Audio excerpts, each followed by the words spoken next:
In this video I'll be showing you how to install a new processor into your computer.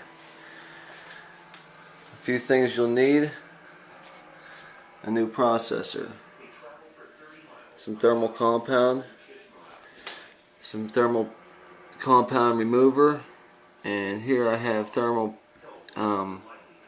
purifier, surface purifier, some paper towels, some coffee filters, and a computer. So here we're looking at a water block, the CPU cooler. Now you probably have a heat sink. This water cooler is for high performance overclocking, as a lot of computer enthusiasts do.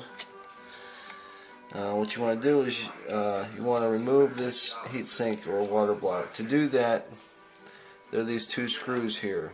Now this is an AMD platform, so you will have two screws on either side, top and bottom. On an Intel platform, you will have four screws, one in each corner. So what you want to do is you want to unscrew these screws here, and you want to unlatch them from the hook underneath.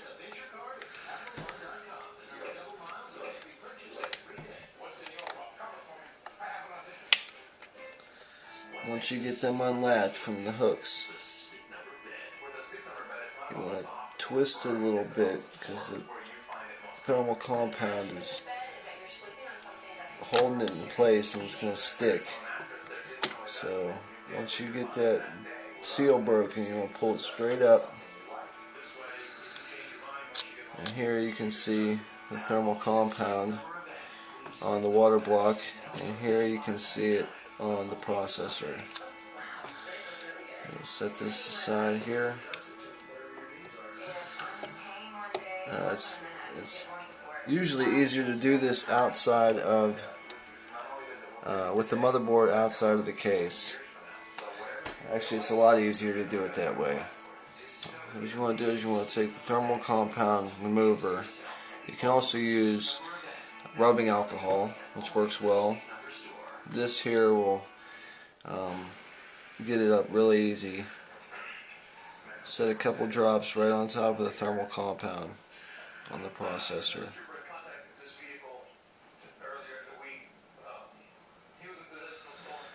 You want to let that sit a little bit. Now you don't want it to run off the sides of the processor and into the socket.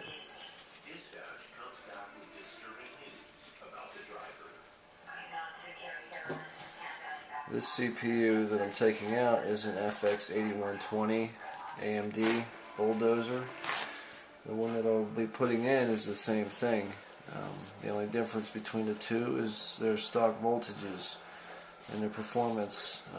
What I've come to find out is that a lower stock voltage on the Bulldozer is going to give you higher thermals, less overclocking ability,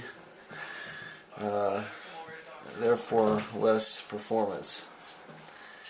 Even though to overclock you'll need less voltage, but once you get to a certain point you'll eventually need more voltage, and that usually with lower stock voltages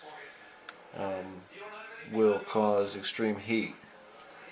And I've noticed that people with lower stock voltages running with higher voltages has lower lifespan of the CPU.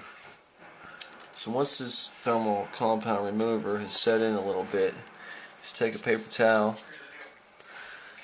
and try to lift up the heavy compound on the processor. Now you can see that this compound here is actually fairly loose, and that's because I just applied this yesterday and did some testing on this CPU. But in your case it'll probably be a little bit more hard and set in. If it is, you just want to let the remover sit on there a little bit longer to loosen it up.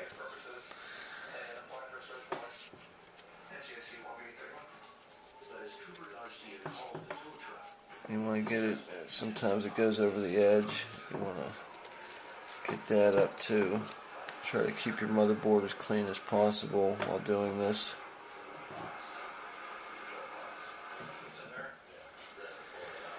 Once you get all the heavy stuff up, put a couple more drops. Thermal compound remover. You won't need as much, obviously.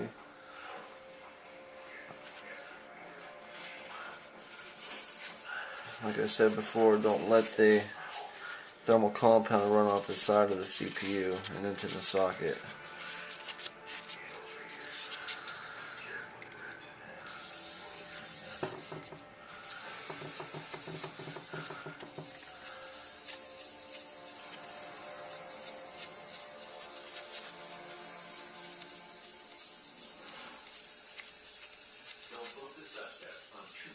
You can see there that it's cleaned it up fairly well. Go back over the sides. Sometimes it's nicer to get the sides. You put a drop or two on the corner of a paper towel.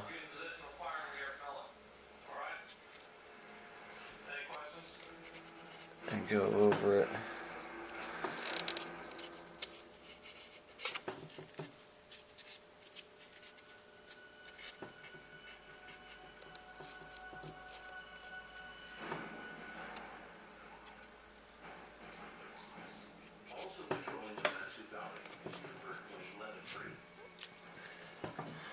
Alright, so there we go. Remove the thermal compound on there. Now we need to remove the thermal compound on the heatsink or water block. Get this. Get your paper towel ready. It's easier to do this when this is not installed as well. You don't have to be reaching inside the case,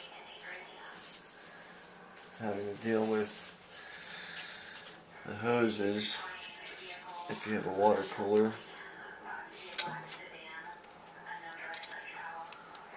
There's that. You can see there's a little excess thermal compound on there. Better safe than sorry though with that. You don't want to have too little.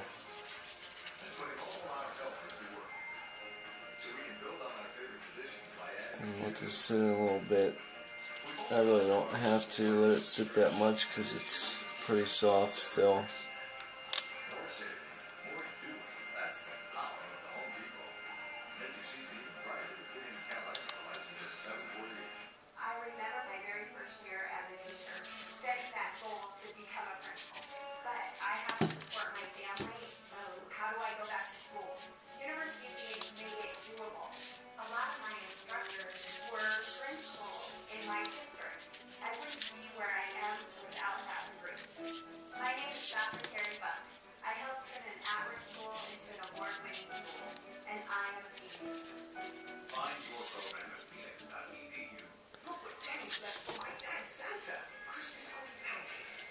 Alright, you want to go back over it like you did the CPU.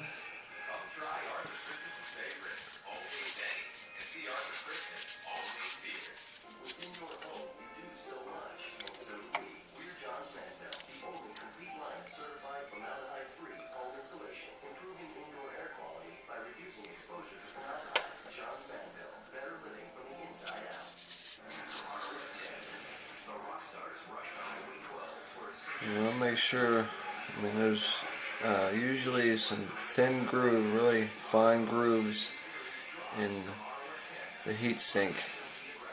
You want to make sure you try to get as much of that thermal compound out of there as you can, so the new thermal compound can get in there.